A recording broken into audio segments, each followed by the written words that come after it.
ಕಂದಾಯ ಸಚಿವ ಕೃಷ್ಣ ಬೈರೇಗೌಡ ವಿಕಾಸಸೌಧದಲ್ಲಿಂದು ರಾಜ್ಯದ ಎಲ್ಲ ತಹಸೀಲ್ದಾರರ ಜೊತೆ ವಿಡಿಯೋ ಸಂವಾದ ಕೈಗೊಂಡು ಇಲಾಖೆ ಪ್ರಗತಿ ಕುರಿತು ಪರಿಶೀಲನೆ ನಡೆಸಿದರು.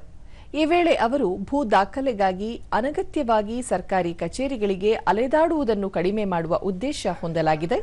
ಇದರಿಂದ ಅಧಿಕಾರಿಗಳ ಕೆಲಸ ಒತ್ತಡ ಹಾಗೂ ಮಧ್ಯವರ್ತಿಗಳ ಹಾವಳಿಯೂ ಕಡಿಮೆಯಾಗಲಿದೆ ಎಂದು ಹೇಳಿದರು. ಭೂ ದಾಖಲೆಗಳು ದಿನಕ್ಕೆ 12,000 ಪುಟ ಸ್ಕ್ಯಾನ್ ಮಾಡಬೇಕು ಎಂಬ ಗುರಿ ನಿಗದಿ ಮಾಡಲಾಗಿದೆ.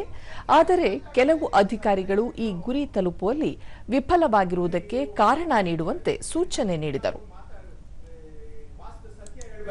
ಸತ್ಯ ಹೇಳಿದ್ರೆ ನಿಮ್ಗೆ ಯಾರಿಗೂ ಇಡಿಸೋದಿಲ್ಲ.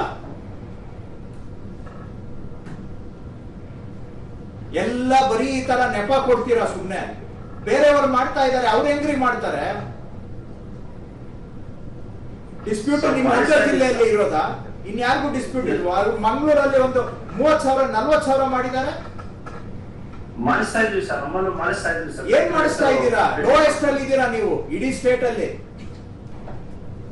ಪ್ರತಿ ಮೀಟಿಂಗ್ ಅಲ್ಲಿ ಇದೇ ಕತೆ ಹೇಳ್ತೀರಿ. ಏನ್ ಡಿಸ್ಪ್ಯೂಟ್ ಇಡೀ ಕರ್ನಾಟಕದಲ್ಲಿ ಎಲ್ಲೂ ಇಲ್ಲ. ಎಷ್ಟು ಹೇಳಿದ್ರು ಕೂಡ ಒಂದು ತಿದ್ದುಕೊಳ್ಳೋಣ ಅನ್ನೋ ಮನೋಭಾವನೆ ಇಲ್ಲ ತಮ್ಗೆ.